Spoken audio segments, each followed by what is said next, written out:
very good morning to one and all. Welcome to the day 2 of week 2 of Gyan course. With this, we'll start our presentation for today, and I request Dr. Hitesh Handa to please start the lecture. Good morning, everyone. So today we will talk about one or two medical devices and then some common in vitro and animal testing that we do for some of the medical devices that we are developing in my lab. So one such example is intravascular catheters.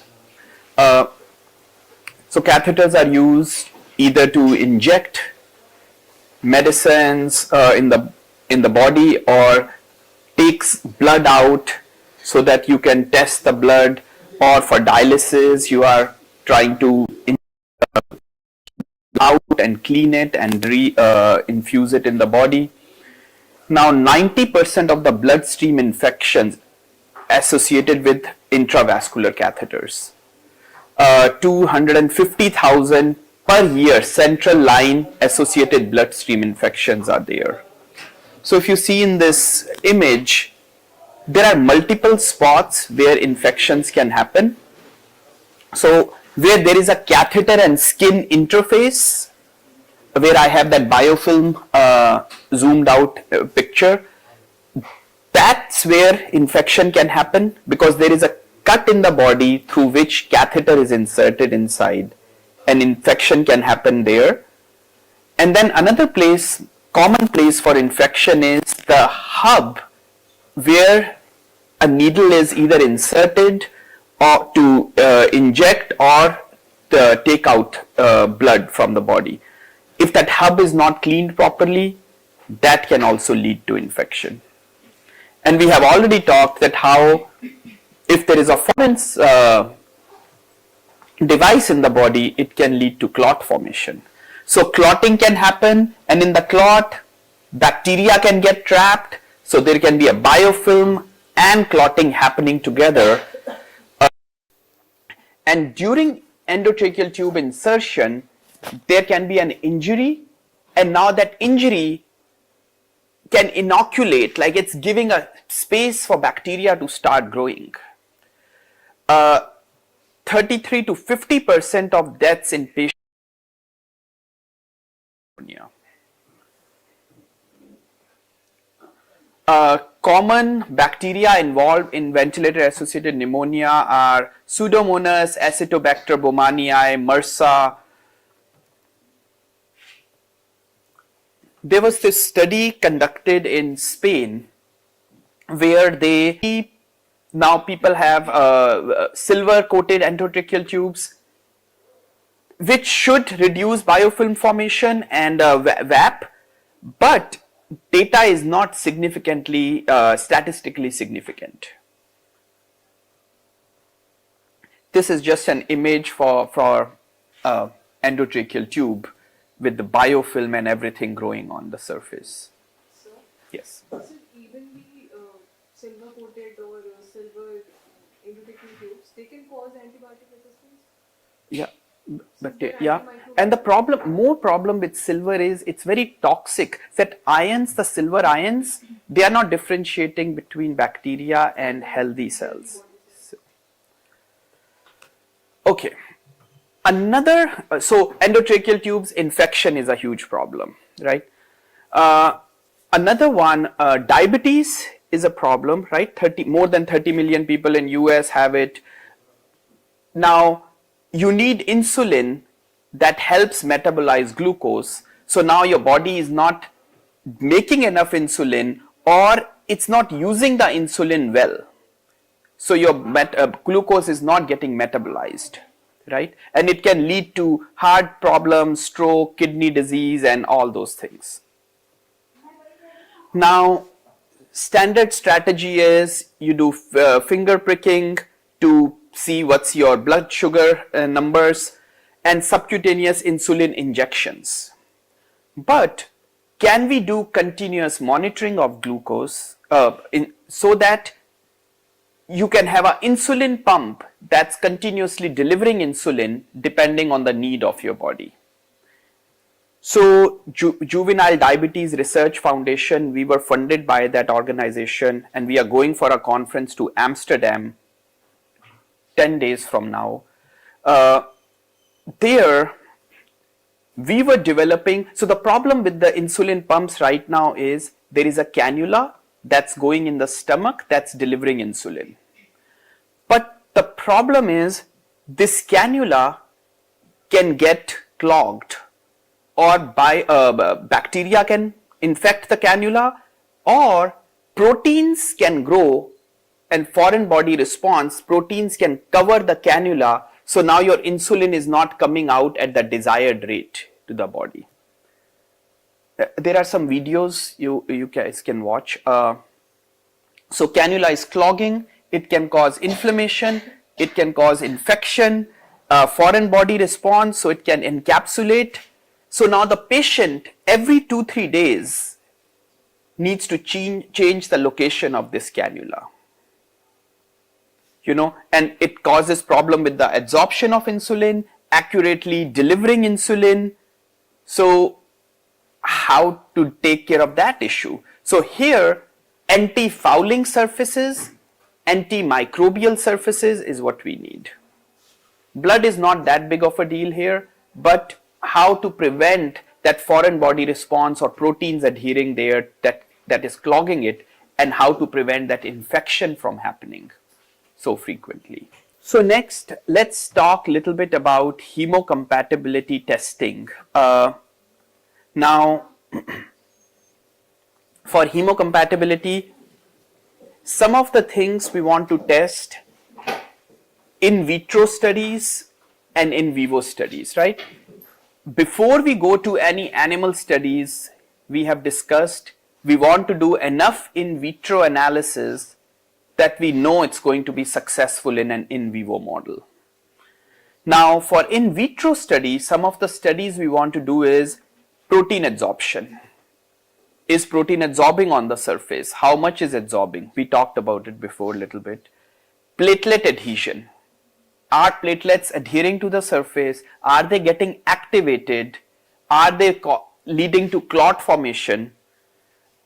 Another thing we can do is, you can do this blood study more static, or you can do it in a test tube, or you can do it in a Chandler loop, which is basically tubing in which blood is flowing. So you are doing the blood testing in flow conditions to mimic as closely as possible to the real environment. And then for in vivo methods, we can test these devices in, I'm going to talk about rabbit models because that's what we do in our lab, but we have also tested them in pig model and sheep model, and we will discuss that in next few slides.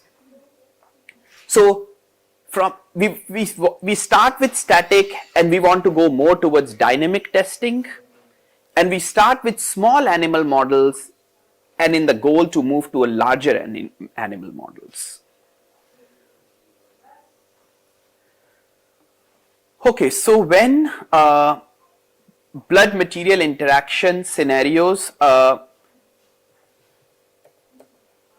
when device gets exposed to blood, if the material is perfect, it's really hemocompatible, anti-fouling, nothing happens, and that's what we want. But mostly what happens is thrombus formation, clot formation, embolism, blood platelets are adhering to the surface, detaching it and going in the bloodstream, or microembolism, where some platelets are adhering, some are staying there, parts of it are breaking and going in the bloodstream. And all these are undesirable. A is the main goal, what we want to achieve. Okay. So whenever we are making anti-fouling surfaces, that is, we want proteins are not adhering to the surface. One test we do is in vitro fibrinogen adsorption. Okay.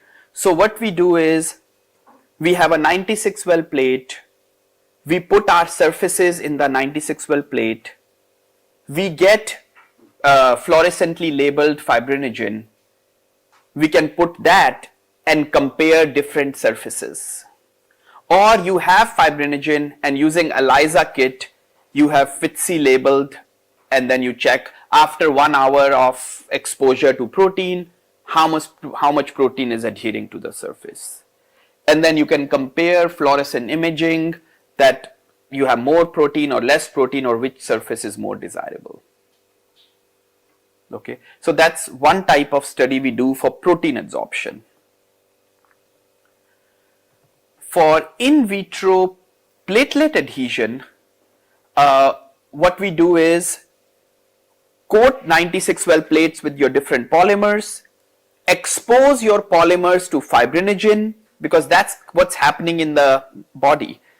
Then you have platelets separated, solution of platelets.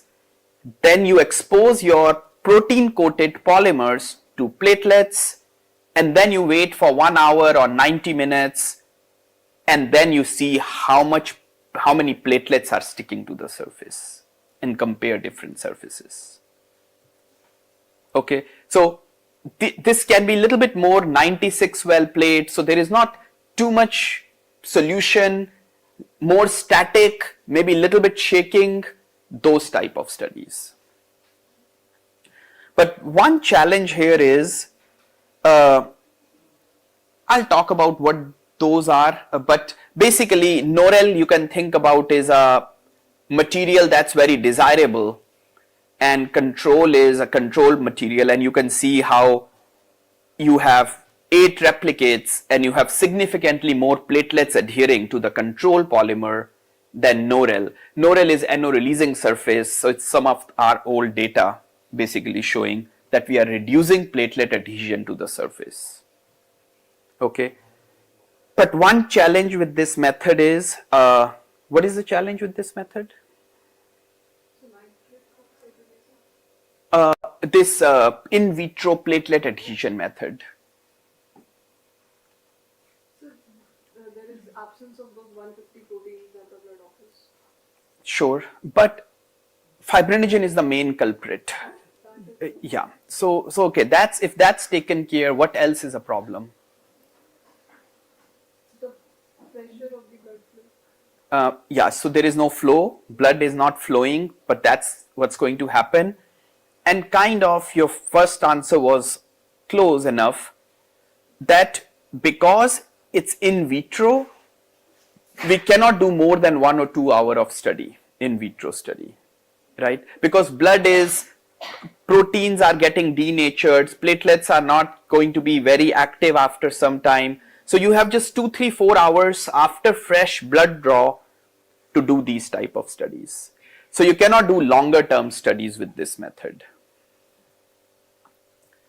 Okay, the next method is Chandler loop, which is basically you have a tubing, you have a pump, you are flowing blood through it, and now you are looking at all those type of things. How much platelet is stuck? You can look under SEM, or you can do LDH assay where you are detaching the platelets and quantitating how much platelets were on your control surface, how many platelets were on your active material that you made. Okay. So what are the drawbacks of this Chandler loop? So Chandler loop is again, it's in vitro also, right? So time is a problem, and you are also adding anticoagulant to your blood. To draw the blood, you have to add anticoagulant. Now the blood is not as easily clotting like the real blood will be in our physiology, right? So those are little bit challenges. So in vitro studies are fine, but you have to ultimately go to animal studies to prove your point, you know. It might be a little silly question, but Oh, no, it's fine. What happens to the blood of a freshly died person? Does it coagulate in the body? So I can tell you, yes, one thing, when we do animal studies, okay, when we are euthanizing the animal, we give them a heparin bolus before euthanizing. So that it doesn't clot. So it does not clot. Because if I was testing, I'll talk about it when that experiment will come. Yeah, just remind, when I'm talking about ECC rabbit model, just remind me I should talk about it. Okay. Now, for in vitro, we also do cytotoxicity testing, and at cellular level, death or membrane permeability. What is our coating doing to the healthy cells if they were exposed to healthy cells, right? Because sometimes somebody can say, oh, I developed this coating that can do 99.999% bacteria killing. But they should always show cytotoxicity also, right? You can just pour bleach on something, it kills everything, but then it's not very physiologically relevant thing to do, right? So always have cytotoxicity studies in parallel. Now, polymers have impurities, they have solvents. Yesterday we talked about how one of the students didn't dry the polymer properly and that solvent was killing cells. There can be additives. Maybe you are adding a drug to your polymer that's getting released. All these can lead to toxicity. So we need to test all these things, right? When we do the cytotoxicity, number of cells, growth phase, cell type, duration of exposure, all this we consider depending on the application. Positive and negative controls, you know, maybe we have a control that we know absolutely they will kill the cells, and we have a control that's usually cells don't die on the surface. So you have those type of controls going on with your test material. And then you can do quantitative assay and you can do qualitative assay. You can look at the morphology of the cells. Are they healthy and growing, or are they like not properly growing and they are like almost dying on the surface? So what do you guys think? And I'm not asking very scientific, more common sense question. If I give you some samples that, hey, I developed this new coating, here are some surfaces, how can you do cell toxicity studies with it? What are different ways to do the toxicity studies with it? But in order to get the optimum results, we need cells to grow on them. It is possible we can keep it in tension or anything, but because growing it on the surface, so we can always measure the how the surrounding of the whatever material we are testing, how the neighboring cells are being affected. Okay, so that's very good. So one method is, see, usually the cell culture plates, they have RGD sequence and all that to help growth of cells. But now if you put my polymer surface on in your plate, growing cells will be challenging, like you said, right? So you might have to coat it with something so that you can grow the cells on it. But that's one way to do it. What else? Okay, I think that's also almost accurate. So, okay. So one is you have your cells and you're growing them on the material. Okay, challenging. One is you can have the cells growing and you put the material on top of it. Okay. Now, but this little challenge is by putting these surfaces on the cells, if the surface moves, that can injure the cells or irritate the cells.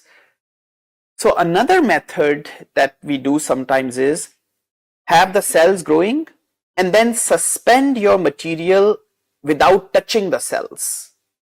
Okay. Now, if any leachates are coming out of my material, they are going to get dissolved in that media, and if they are killing the cells, we will see if they are killing the cells or not. But it's not directly touching the cells, it's just suspended in that media. Okay.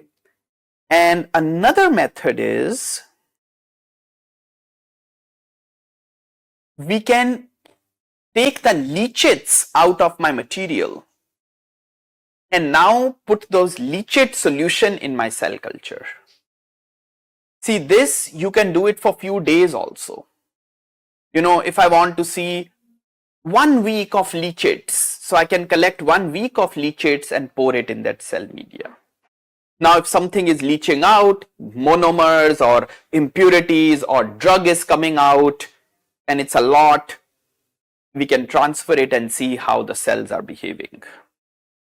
So some toxicity studies, I feel whenever you're proposing, hey, here is my new hemocompatible or antimicrobial or anti-inflammatory material, we should always try to do some cell toxicity with it. Or hemolysis, we talked about hemolysis also. If red blood cells are bursting and they are hemolytic, they are breaking the red blood cells, that's not desirable because that can also lead to platelet activation. Here is just an example. Healthy cells growing very nicely and spreading, but if cells are not growing nicely, how they can be toxic. So you can look at the images also in addition to the quantitative data. I think must be just cells, and maybe some cells didn't grow or like little bit. Yeah. So okay. Next is sterilization. For any medical device, you cannot just implant it without sterilizing it. And you know, lot of time. So if you're publishing a paper, it's fine if you don't do sterilization study. You know, a lot of people don't do it. I think even cytotoxicity, a lot of people don't do it in their publications. They should, but it's fine. Device sterilization, it can cause a lot of issues. So I have worked with a lot of heat sensitive materials also, coatings. They work great, but as soon as you sterilize them, all the properties are gone. Whatever it was supposed to release earlier, now it's not releasing. So, a challenge, you know, designing a new surface, new material is great. Going through all those testings is great. But then after you sterilize, if all the properties are gone, then commercializing that device becomes very difficult. So if you're just thinking about a publication, you designed a new material, you don't do sterilization, okay. If you're thinking about a startup company, medical device, commercialization, it's very necessary. So right now they say expectation is 1 non-sterile device out of 1 million. So that much error is what's we are saying, you know. During a surgery, everything that's being used in a surgery is sterilized. All the scissors and if you have cannulas, catheters, whatever you want, everything is sterilized before you are doing a surgery in the OR. Now, there are different types of sterilization methods. One is steam sterilization, autoclaving. So when we work in our building only next to our lab, we have a big autoclave. Most of the things we can just autoclave, right? That's an easy way to just kill everything. If we have waste collected in the lab, bacteria, cell culture waste, we can just autoclave before trashing it. But the problem is that temperature can go 121 degrees Celsius. Okay. Lot of surfaces that you are designing, they probably cannot survive 121 degrees Celsius, especially if you have a drug involved that's releasing something that can just, I know for nitric oxide releasing surfaces, we cannot autoclave. You autoclave and all your release mechanism is dead by the time autoclaving is done. But for surgical equipment like scissors and all that, this is a great method to do it. Okay, another is dry heat. Again, That is with steam. This is dry heat, but again the temperature is 160 degrees Celsius. Sharp instruments and all that is fine, but polymeric materials, drug delivery, it can be very, very challenging. Now, ethylene oxide or ETO sterilization, temperature is 50 to 60 degrees.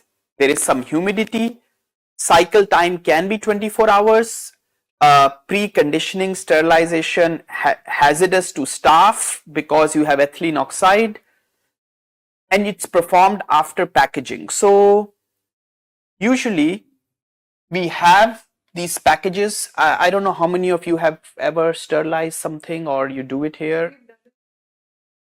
Yeah. So we put it in that. You have a strip, you add it to it, because with the strip you can tell if the temperature reached that temperature or not. Is it a successful sterilization cycle or not, right? Because you are going to put it in a patient or animal, you cannot just take a chance that, okay, I think it's sterilized. Heat or moisture sensitive devices can be used here because the temperature is only 50 degrees, 60 degrees. Plastic devices, single use instruments, we can do some of those because temperatures are not going to go to 120, 140 degrees Celsius. Another one is hydrogen peroxide sterilization. So in our veterinary school in UGA, we use hydrogen peroxide sterilization a lot. Lot of hospitals, I don't know in India, but in US, lot of hospitals have ETO sterilization method. So these are common sterilization methods. Hydrogen peroxide is even lower little bit. Temperature is 40 to 50 degrees. Time is only 2 to 3 hours.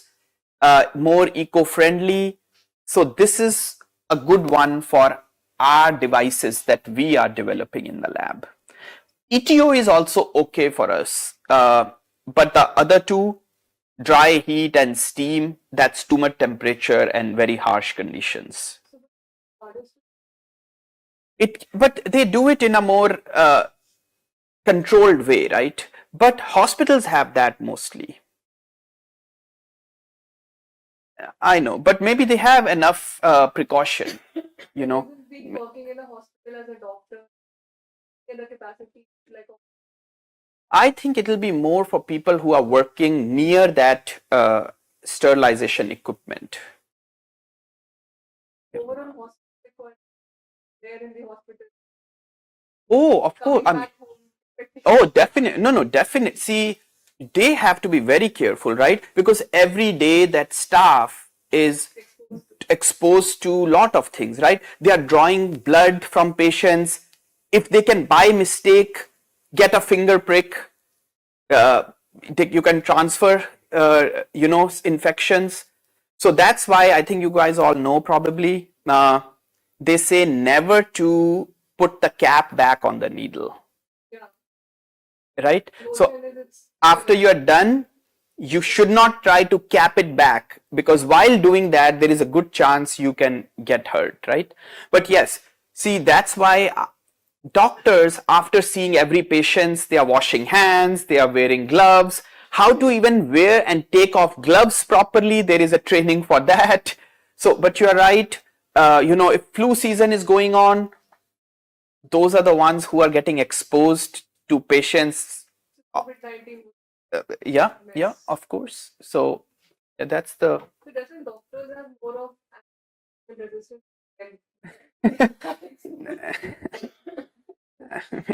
I mean, it's their immunity. No. But then it's an occupational hazard. It is. I mean, it's a tough job, right? And I know it's so they work in like long shifts also. So you're working like 20 hours or something. Now you're tired, but so there's like tiredness. I wanted to become a doctor also, but I feel for me the challenge was, if you make one mistake and somebody gets sicker or dies, that's too much on your conscience. In our lab, we can make mistakes. We all do left and right, and you can fix it. Okay, you wasted 2 days of experiment. you can repeat it, but there you cannot make mistakes, right? So that's a little bit too much on the caution, right? So yeah, so this is ETO oxide sterilization chamber example. So when I was in Michigan, we used to do ETO sterilization of our samples. We will just submit it to them, they'll get it done, next day we collect it, and now we have these bags with our catheters or whatever, and we can just do the surgery. Now, another one is gamma sterilization. So DNA or protein damage, low temperature, 30 to 40 degrees, time is only 6 hours, performed after packaging. What I remember is it was very expensive. I think it can be very good for our devices, but few years ago when I was trying to do it, somebody told me, I don't know it's accurate or not, I never tried to double check, that it's $1,000 per run. Now you can have a big box or you can have 2 catheter samples, you have to give 1,000. Now if I knew few people who wanted to get it done, we all can do it together. But if I wanted just my 2-3 samples done, I had to still pay a lot. And I didn't even try too much. What if I would have asked and requested this company and they could have put our samples with somebody else's samples? So maybe, but it was a more expensive sterilization technique. UV radiation, we do it when you work with biosafety cabinets. There is UV lamp there also. You're trying to clean your biosafety cabinet. So depending on your device, material, what is it sensitive to, you can decide what sterilization technique you have to use. But ultimately, for any medical implant, you need to have it sterilized some way. You know, sometimes we say, again, it's never going to pass through FDA. When we make nitric oxide releasing materials, we will talk about it tomorrow. They are antimicrobial. So we want to even claim it's self-sterilizing, right? But FDA is never going to let that go. It's more for fun. We were just laughing that we don't need to be sterilized, but you still have to get it sterilized. So, you know, the plastic bags that we have for sterilization, they have this porous, like if there is a gas or whatever or temperature, if it's temperature, everything is going to that temperature. If it's certain gas, it's going through this. That's why we have these strips, because this strip gets activated when the certain amount of gas is going inside, let's say. And this package has this strip inside so that you can see on the strip if it's pass fail, that means the gas, proper amount of gas went inside the bag. Yeah. Yes, yes, yes, yes, yes. Because if you give them your catheters or whatever and say sterilize them, now they give it back to you, how are you going to handle it? It will get infected again, right? That's why we want it in the bag. Now the bag goes to the OR room and everybody is gowned up with gloves and everything, and now we open it in the OR. On that sterilized tray, you're dropping the catheter on it so that there is no chances of any contamination. Ethylene oxide, common method, it can process high volumes at a low cost. Maybe that's the reason why most hospitals have that facility. But now you have to consider, is your material thermal or moisture sensitive? What are the pressures it can take? Can it take high temperature? Can it be exposed to this gas? So whenever we make any new device, we want to go to commercialization. First of all, we do all the studies first, then we sterilize it and we repeat the studies again. So for example, my drug release was 1 week at this level. After sterilization, what is my drug release?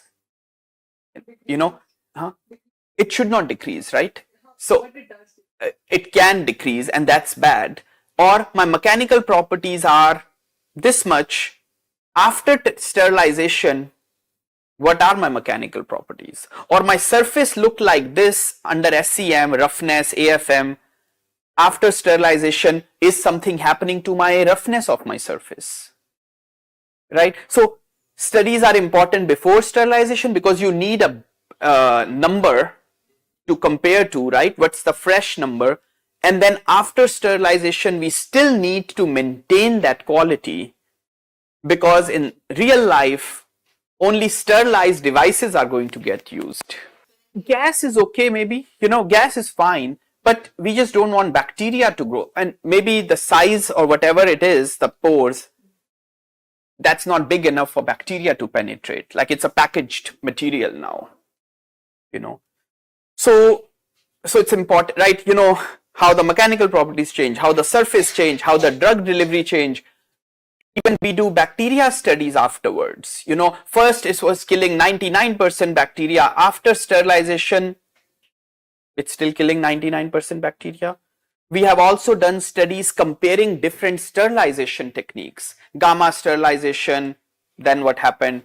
ETO, what happened? Hydrogen peroxide, what happened? So we are comparing different sterilization techniques to prove these are okay, these are not okay for our devices. Okay. Now we talk about some in vivo studies. Okay. So why do we need in vivo studies? I want somebody who has not answered before. See, why do we need to kill animals? We can just do in vitro studies. Why do we need in vivo or animal studies? Okay, so it will help us to see in natural physiological condition because that's what ultimately we want it, right? Okay, what else? And okay, to maybe be more clear, I want to know thrombogenicity studies or hemocompatible studies. Why do I need in vivo? Why not in vitro? Okay, so I'll tell you two simple reasons that we have already talked. One, you can only do 2, 3, 4 hour blood study in vitro, right? So if I want to say my device is hemocompatible for 1 month, how am I going to test in vitro? Blood is losing all its properties in 2, 3, 4 hours, right? Second, you have to add anticoagulant to draw the blood. So now your blood is anticoagulated, right? So longer term study and closer to physiology, like little bit you said it indirectly. Now, we have tested these studies in sheep also and in pig also, but we really like rabbit model. So this we talked, right? Why do you think rabbit model over sheep or pig model? Simple answer. Don't. But won't sheep or pig be reproducible also? Like why rabbit is more reproducible and sheep or pig? Huh?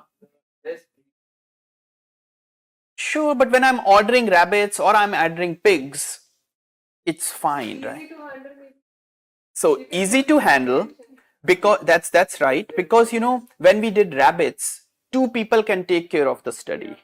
For pigs, you need a whole team of people to work with pigs and sheep. Yes, so Order management. what management? Order.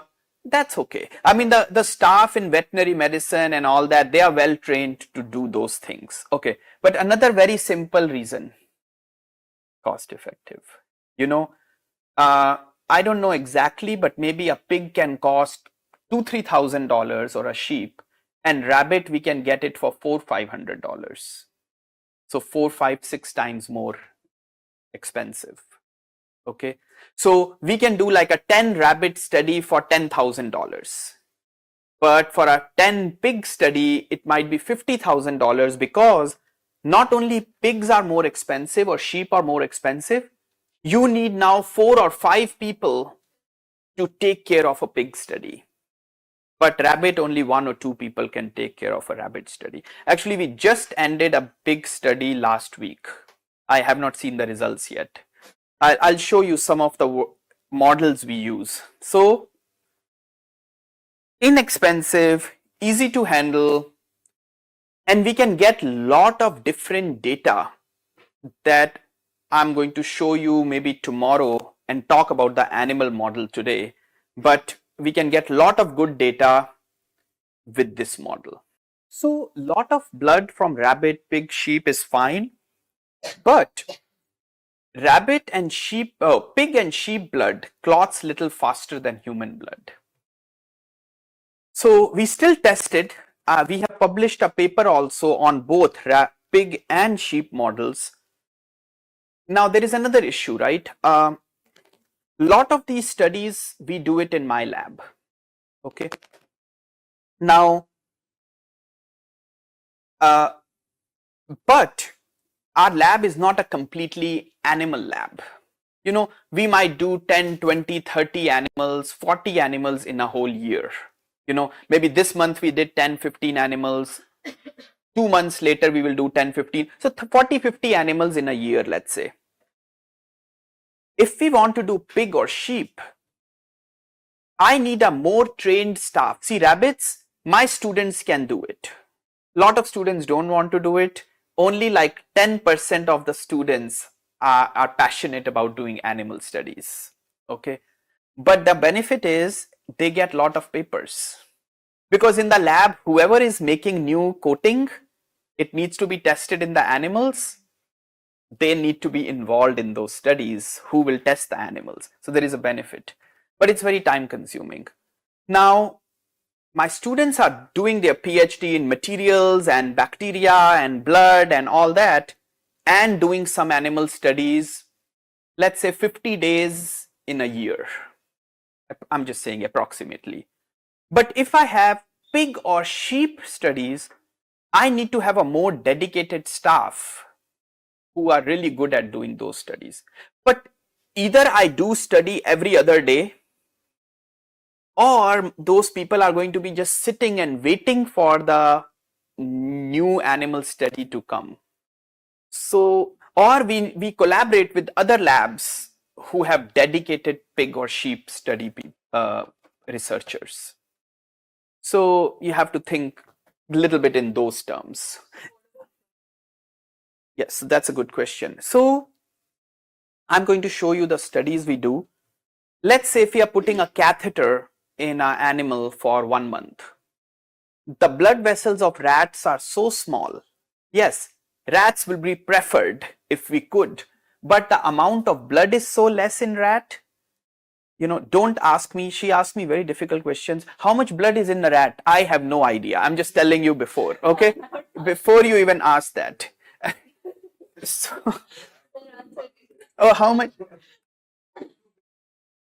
Okay, okay. So, but the problem with rats is the blood vessels are so tiny. Inserting those catheters in those tiny blood vessels can be very challenging, you know. But a little bit off topic, we have done wound healing studies with rats because these mouse and pig skins are considered very similar to human skin. So those we have tested because rats are even easier to handle and more inexpensive to handle. But pigs, on one pig, you can have lot of wounds and you can do many more wound studies on the same pig. Okay. So depending on the application, depending on the need and depending on the amount of funds, depending on your lab's training, you decide animal models. I mean, labs training is less because you cannot just do a rabbit model when you should have done a pig model. So, but expenses are important and yeah. Okay, so we do 2 different animal models. One is called extracorporeal circulation or ECC rabbit thrombogenicity model. Okay. This model little bit mimics cardiopulmonary bypass, hemodialysis. So in this model, what we do is we put tubing from a carotid artery to jugular vein of the rabbit outside. So this is like outside the rabbit. And the idea is rabbit's heart is acting like a pump. Rabbit is alive but anesthetized. Rabbit's heart is pumping the blood in this tubing. The blood is going around the tubing and going back in the rabbit. Okay. So this model is also resembling ECMO model, extracorporeal membrane oxygenator, right? So this model, we usually do it for 4 to 6 hours.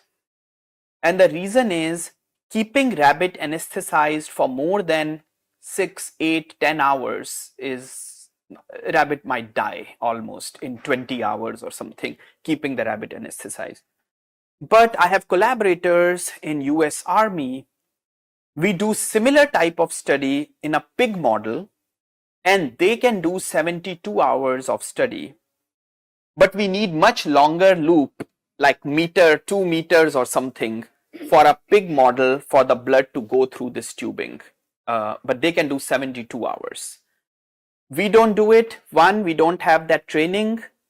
Second, I don't have that dedicated staff and I don't want that dedicated staff to just do that type, unless I was doing it a lot, you know, every week we are doing a study. Now here, we can look at multiple things. Okay. So in ECC model, we can look at different things. So ECC model can give us some information. For example, we can coat the inside of the tubing with whatever coating we want. Inside of the tubing is the place where blood is touching the tubing. Okay. So we can coat the inside with our hemocompatible coating and it looks something like, so this is our tubing that goes around the rabbit neck. Okay. Now we purposely have this thrombogenicity chamber because this step function is trying to create turbulent flow and trying to little bit activate the platelets. We are making a little challenging model to see if our coating can fight this little bit agitation in the blood. Okay, so what we do is we coat this tubing inside with whatever material, let's say it was heparin or nitric oxide or some anti-fouling surface. We can coat it inside, put it on the rabbit for 4 hours. Now, what do we want to check? One, we check flow rate in the tubing. So you can measure the flow of blood in the tubing. When we start the study, the flow rate is around 100 ml per minute. We want to maintain that type of flow, or it's 80 ml or whatever. But if the flow is going closer to zero, that means clotting is happening in this tubing. Blood flow is going down, down, down, and now blood is not flowing through it. So it's let's say it's a 4-hour study. If my blood flow goes to zero, we just stop the study. The blood is stopped flowing in the tubing, right? Next thing what we do is every hour we take the blood from the rabbit and we count platelets. Because we do a platelet count in the start of the study, so we know what's the platelet count in the rabbit, and then we do it every hour. If my platelet count is dropping, that means platelets are getting activated and getting stuck to the tubing, and now that means the surface is more clot is forming. It's more thrombogenic surface.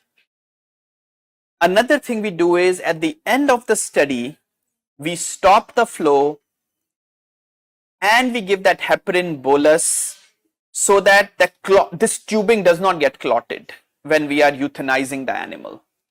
We stop the flow, we cut the tubing, and we look at the clot formation in the tubing. I'll show you some of this data tomorrow when I'm showing our data, but we look at the surfaces with the images, and we look under SCM how do our surfaces look after 4 hour study.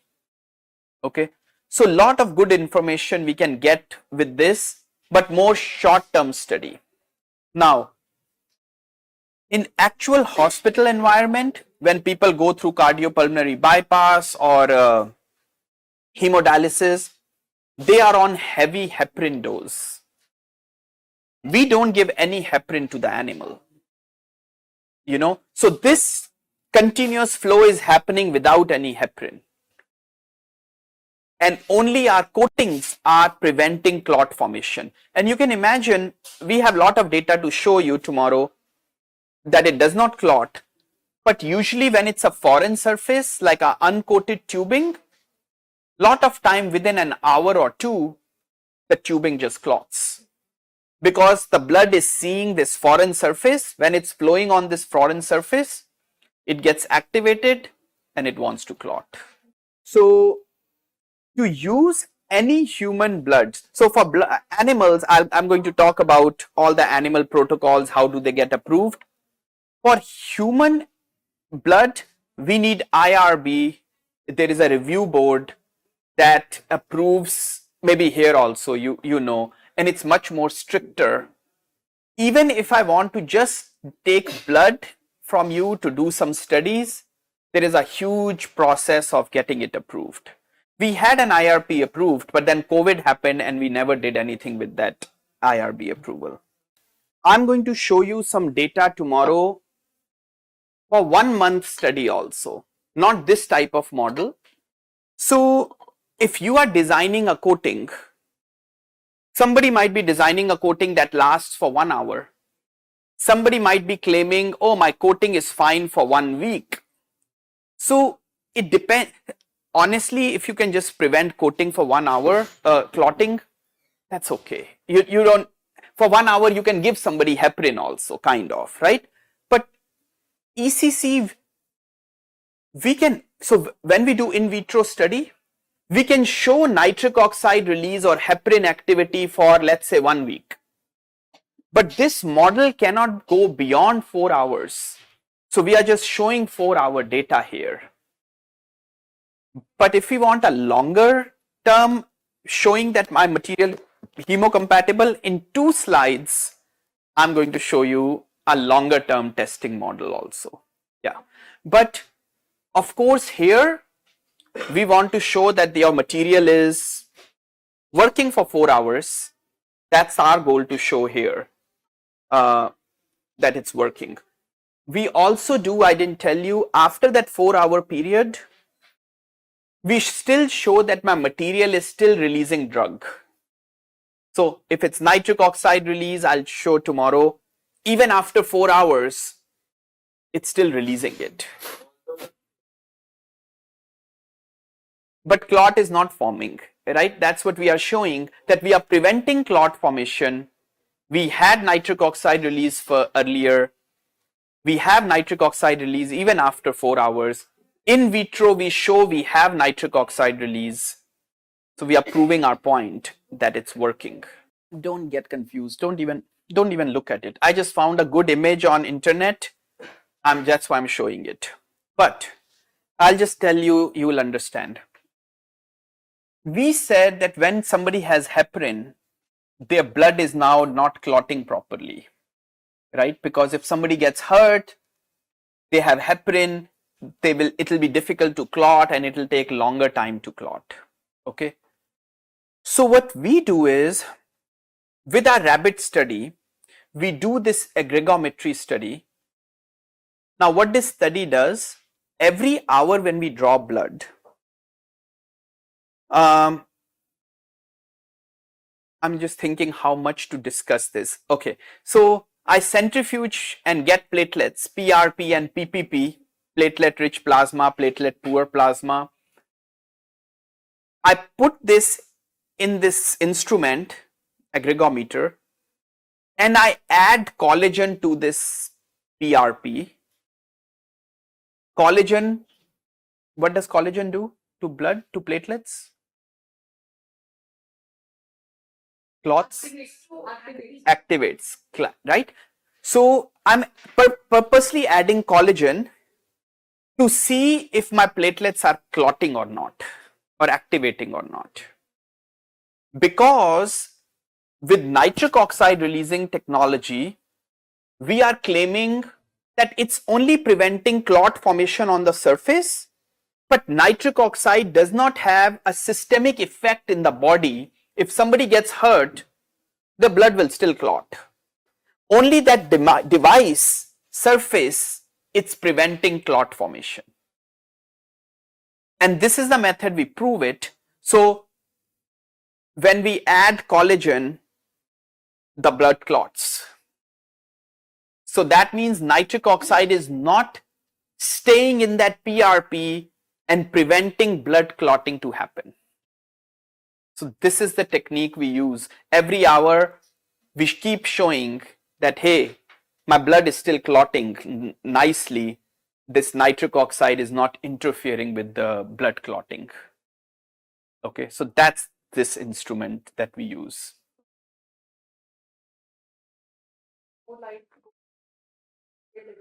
Sure. So what this instrument is, when you have platelets in the PRP, they are just like dispersed, right? And they are blocking light. Like when light is trying to go, all this PRP, these platelets are blocking light. But what happens if platelets get activated? They start sticking with each other and forming clots, and they start settling down. Now more light will start going through. So it's the solution becomes very clear, and you will see a clot settling down with collagen that made that clot to form. One more question. Actually, habit was at that hydrogen tube. What is it made of? This tubing can be PVC. We use PVC tubing also, and we use silicon rubber tubing also. We buy this tubing ready-made, and we just coat it inside with our material. Yeah, so with this PVC tubing has plasticizer added to it. When we buy the tubing, it already has a plasticizer in it. Okay, so next animal model is catheter model. So here we put the catheters in jugular veins of the rabbit for, I think the longest we have done is 1 month, and I'll show you the data tomorrow. But you can do 2 days, 3 days, 1 week, 1 month. And here what we do is, one, we can try to draw the blood from the port of the catheter every day, inject saline to make sure this catheter is not clogged. Another thing we can do is, after desired period of time, we can take the catheter out and we can look at clotting and infection of the catheter. Okay.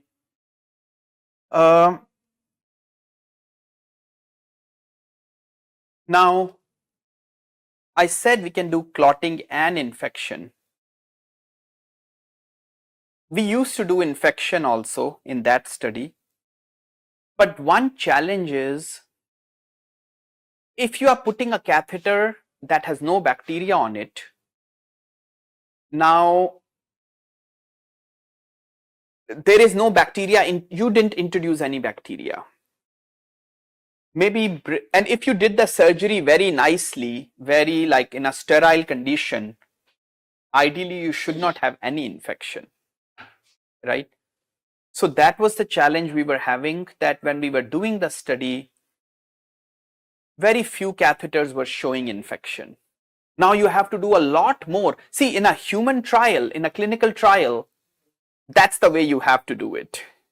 But for animal study, we thought we can infect the catheters and then implant them in the rabbits. So all the catheters are equally infected with same number of bacteria, same strain of bacteria, and we implant those catheters. And now after 2 weeks, 4 weeks, whatever, we look at the infection, how much your material fought that infection and how much your material fought clotting when it was exposed in blood. Okay, so this is an example. We put the catheter in a bacteria solution for 2 hours before the study. And even that,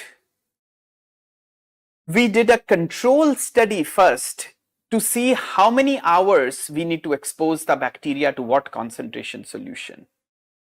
You know, because we wanted approximately 10 to the power 4, 10 to the power 5 CFU on the catheter. So my student, she tried to expose maybe for 30 minutes, 1 hour, 2 hour, 3 hours. And then she found out, she took the catheters after that time, homogenized them, and saw how many bacteria were per centimeter square. And then she knew for how many hours she should incubate to get approximately that much number of bacteria.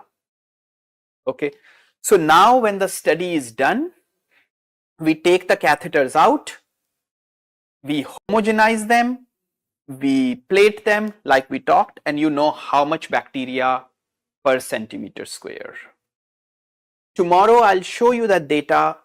What we also do is, if catheter is put here, so we use this end of the catheter and this end of the catheter, because I want to see, because this is a place where it's entering the skin. Is there more bacteria here compared to this area? Also, we look at the tissue also. So the blood vessel that the catheter was inserted in, we take samples of the tissue and homogenize to see, is there infection in the tissue, not just a catheter. So we can get all this information with this rabbit model. So we are also testing in parallel catheters without our coating. So we have a control group and we have our group. We are infecting them all like in a same way and putting them in animals. And now you're comparing, and you do N of 4, N of 5, N of 6 until you get like that statistical significance that you're sure it's working. So these different bacterial strains, they have a number. Like you can get a Staph aureus, but a different number also. Some are more for medical devices. So we buy these. We also have some clinical strains of different bacteria from CDC, that from human clinical patients, we have got some clinical strains also. I think you were not there in last week's class. So what we do is quickly, we take piece of the catheter, we homogenize it in solution. So you are agitating it to detaching the bacteria. Now bacteria comes in the solution. You take that solution and plate it on agar. Following day, you count the colonies on the agar. And now you know from that 1 centimeter square piece of catheter, you got 50 bacteria. So now you know how much bacteria is on that catheter piece. Oh. 10 to the power 6 per only forming unit per ml. Oh, when we are, oh, okay. So sorry, okay. So what we do is, when my students are growing the bacteria, you can use UV vis to get the optical density of the bacteria. Okay. But then when they are doing optical density, they are also plating the bacteria. Let's say they grew, you didn't know.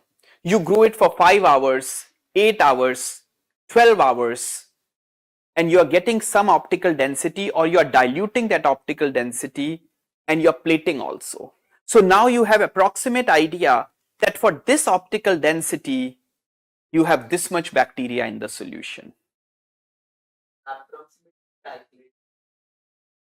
So when you are doing this detailed study, you know, but you are right also. So for example, I grew bacteria last night. Now I'm taking that bacteria today and infecting the catheter, right? But at the same time, I'm plating it also. Now tomorrow I will find out what's my plate count, but now I have already infected my catheter, right? Yeah, so I think that's why maybe you can see she wrote a range 10 to the power 4 to 10 to the power 5. She has an idea for how much growth time for that optical density bacteria will be around 10 to the power 4. But you're right, for that particular day, you won't know. You only correlating optical density to that number. Yes, yes. So this is just showing, depending on your application, how you can have different animal models. For shunts, you have sheep, rabbit, baboon. Oh, I forgot to talk about one animal model. So I have a collaborator, and she has a baboon animal model. We have submitted a proposal to NIH right now with their model. The model is, what I understand, we have not published any paper on that model yet, but they have a tubing going on in the balloon, in the baboon, just like this ECC model. But then you put a shunt in that tubing, like a small piece of your tubing test material, and you run that model, I think, for 2, 3, 4 hours. And then you take that shunt and you analyze for clotting and everything. But it's a baboon model, so you can imagine it's a more challenging model, more expensive model, but it gives us more information about our material in a different animal model. So yeah, for sheep, dogs, pigs, rabbits, some different animal models for different studies people have used mostly. Oh, these baboons and all that. Yeah, yeah, yeah. But they are like, you can imagine, the bigger the animal gets, the more difficult the approval process, cost, expenses. We talked about animals. Now we talk about how to get approved to do animals. Okay. Now it's a very, very strict process to do animals. You can imagine, I have gone through this too. It's like a lot of ethical concerns, right? Who are we to test our material on animals? But at the same time, all this technology we have, medical advances we have, they won't be possible if we had not tested them on animals. It's like a necessary evil. But what we should at least do is make sure there is no other way to test this material. We have to do it. How can we do as minimum animals as possible to get our answer? How can we have as minimum pain and discomfort for the animal? Can we use the animal again and again? Can we use the same animal for multiple studies? While my lab is doing some study, your lab is testing something else on the animal, and our studies are not clashing with each other. But can we just decreasing the number of animals being used? So the process is very lengthy. It can take 2 months to get it approved, 3 months to get it approved. There are qualified people on these committees who are looking at your documents. There are so many questions.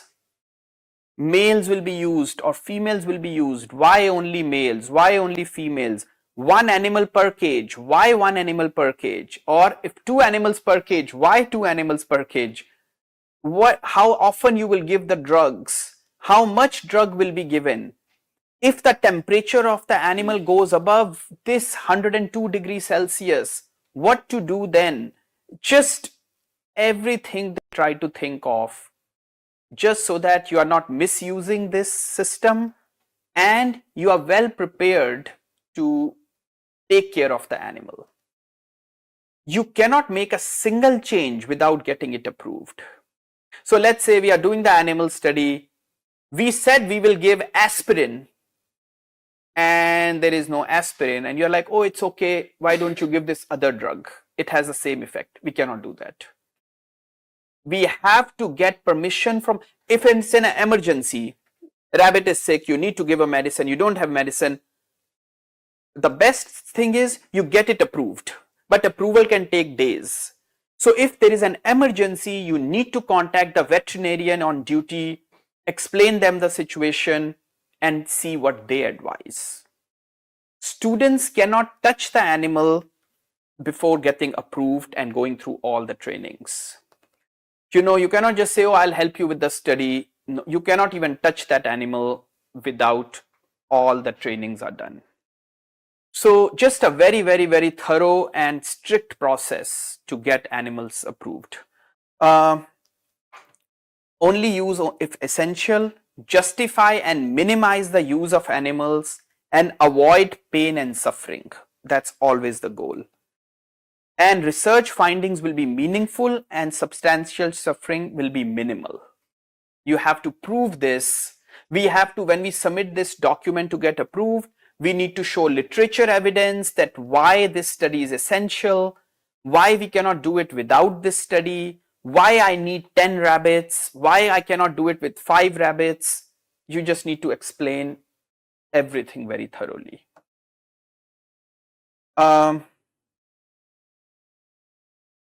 Just justification, minimum discomfort for animal. Also, smaller the animal you can go, that's also better rather than going to big animals. Universities have this institutional animal care and use committees, ICOOC. This committee is composed of scientists and non-scientists. So you are looking at the same from different angles. Like scientists sometimes can just think in one way. So you have non-scientists to raise the ethical concerns also. So that you are not just passing any protocol without thorough checking. We cannot even order animals without this protocol in place. If we place an order, they ask, what's your protocol number? Somebody needs to check it and move the file forward that this protocol is approved. We get inspections done from external agencies that come to university to inspect the area where the surgeries are done. They want to look at the records, what drugs were given to the animals. They can pick any study and they can ask for records. When study was done, what was evaluated. We have to evaluate even the weight of the animal, how it's changing, how much food animal is taking. If animal is not eating food or water in this quantity, then what should be done? So basically they just want us to think very deeply before we can just get approved and start doing the study. Students, even me on the protocol, faculty, students, whoever on the protocol, we have lot of trainings to take. And these type of trainings and test questions. If this happens, what do you do? If this happens, what do you do? Protocols are reviewed. So every year I need to get a renewal of the protocol.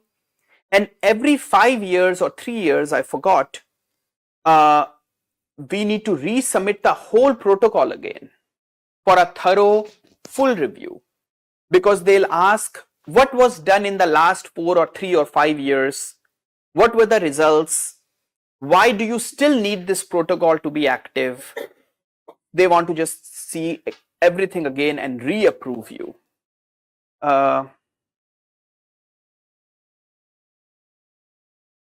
When we even publish papers, There is a question, we cannot even publish a paper. Let's say some university does not have some of this going on, which I'm sure every university does.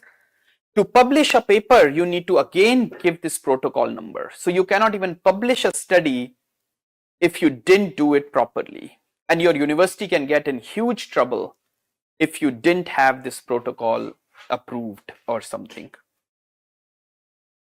There was an Animal Welfare Act in 1966, US Public Health Service Policy, NIH, FDA, NIH funding. When we get any funding, NIH does not release the funds if we said, oh, for this study, I'm going to use a rabbit model. NIH wants mail and document from in university that you have an animal protocol approved. Only then NIH will release funds for the project.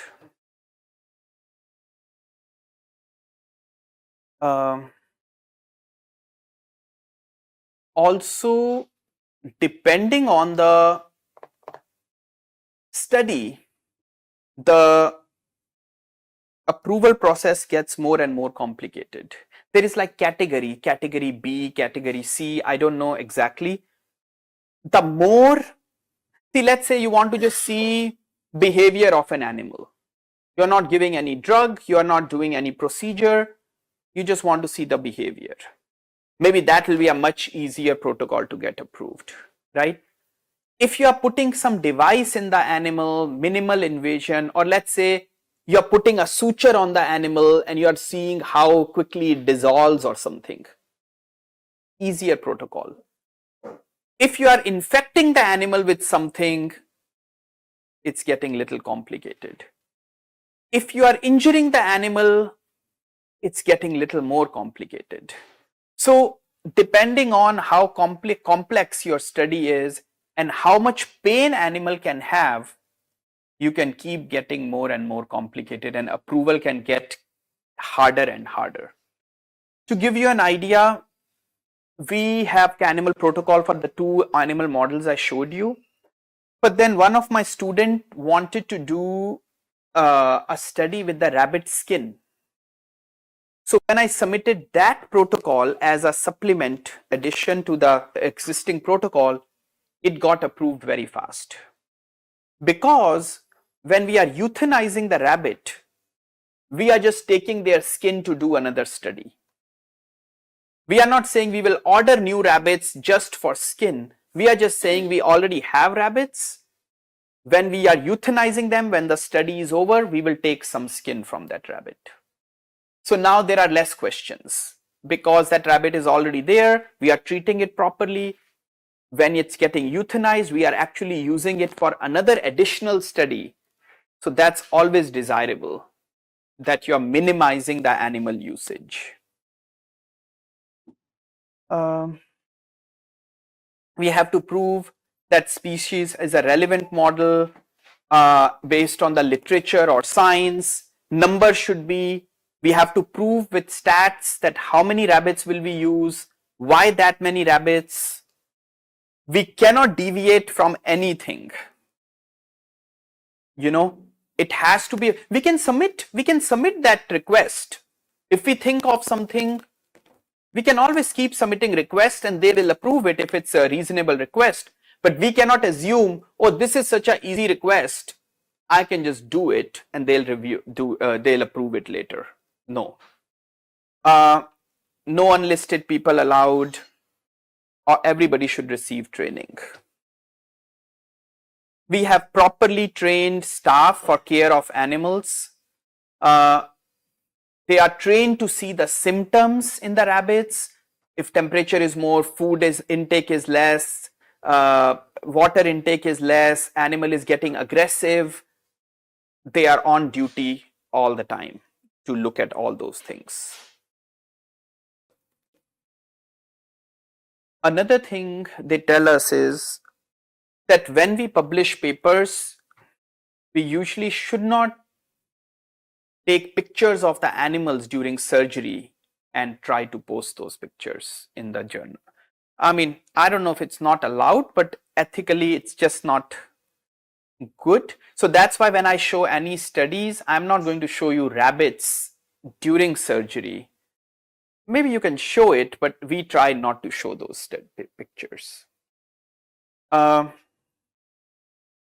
Then there are 3 R's for animal research: replace, reduce, and refine. So can you avoid using animals? Replace animals. Can we reduce? Instead of 10, can I do the study with 5? Refine. Can I make my experiments better so that animal pain can be minimized? So we should always think about these factors: replace, reduce, refine. Okay. And then the advantages and disadvantages: in vitro, short duration, simple, cost effective, good control over experiment, can be standardized, and you can do large scale screening. But how is it relevant? How much it is relevant in vivo? In vivo, it's complex, of course, it's more relevant than in vitro, but it's time consuming. So when my students do rabbit surgery, it's very serious environment in the lab because you need to have everything ready, right? So many people are preparing for so many days for the study. You don't want to not take it seriously because it's animals' life at stake, and they are very expensive and complicated studies. So you want to be very, very, very careful. It's like almost experiments in the lab, you can make a mistake, it's fine. Rabbit or any animal, you should try not to make mistakes. Expensive. In vivo device usage, relevant to use of material, very expensive, very time consuming, ethical concerns. One study I can also tell you we did, we can do mouse model wound healing studies, and we have collaborator who do mouse model pig model wound healing studies. So there the study can be, you make a wound on the animal skin, now you can infect it or not, and you can put your wound dressing, you can put control wound dressing, and then compare healing rate, infection rate. You can compare those results. So that's like a wound healing type model that you can do. So with that, I stop here. Tomorrow, I will start talking about nitric oxide releasing materials. Questions? The more you go closer to human, like Rashmi just said, more difficult to get approvals, much more expensive, much more difficult to handle. You need much more trained team to handle those studies, and those studies are even done in a more what you call secured environments. Maybe a lot of universities, and I'm just guessing this, are not even prepared to have monkeys to do the studies. Of course, for a lot of studies, the closer you go to humans, better it is.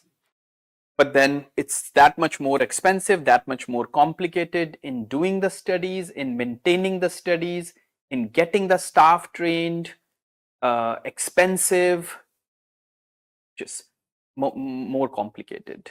I mean, see, I don't want to comment on that, but the thing is, so the thing is, they want to do FDA and regulatory agencies, they just want their best and to test everything as well as possible before it goes in any, it start getting so commercialized. But during that time, it's either people are dying and nobody is understanding what's going on, or you're just taking some risks, calculated risks, to do something to prevent it or stop it. Yes. See, we don't know that, right? Now it happened. Blood clot.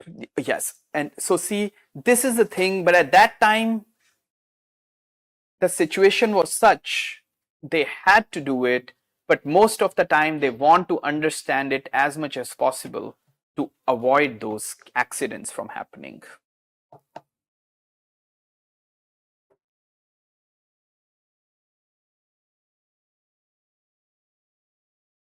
Sacrifice. So let's say I have.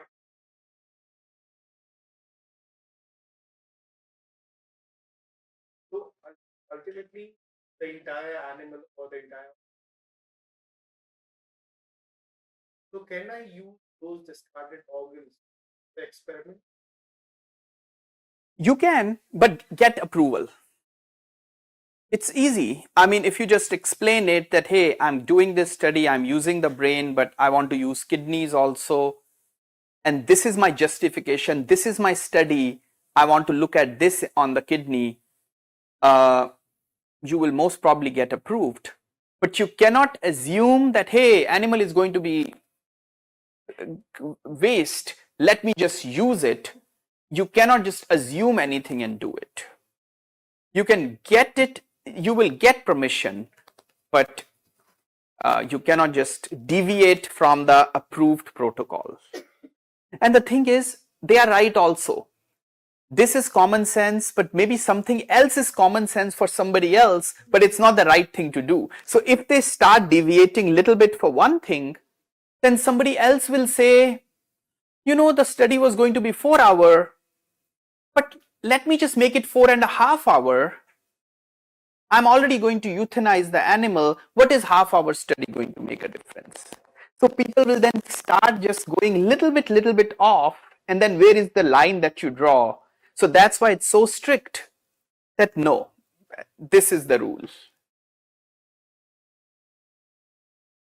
Also approval for that time, that time for which we are testing on the animal. Oh, yes, yes, yes. So when I get approved, I am approved to test this material for 6 hours, let's say. If I want to test it for 12 hours, that's a different animal protocol now. Again, have to. So I have to submit a request that, hey, I want to extend my study from 6 hours to 12 hours. And whatever is needed in that 6 hours, I'll keep drawing blood every hour. Two students will be monitoring the animal for that time. Like whatever the procedure and whatever the changes, we will administer this drug at 9th hour. Whatever will be done in that 6 hours, we need to submit it and then get approved. You cannot deviate. You cannot even do, oh, I have said 1 rabbit per cage. Let me just put 2 rabbits in 1 cage. You cannot even do that. You know, I had to explain when I said I want 1 rabbit per cage. They said, what is your justification for 1 rabbit per cage? So you have to justify if you want 2 rabbits per cage, why? If you want 1 rabbit per cage, why? Not clogged after 4 hours. That model is so, we are cutting the rabbit at multiple spots to put the tubing. It's just not very feasible to save that rabbit. So we euthanize the rabbit at the end of the study.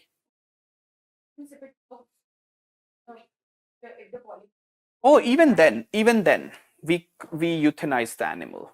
Yeah, because when we are doing the study, we are putting a ET tube to what do you call,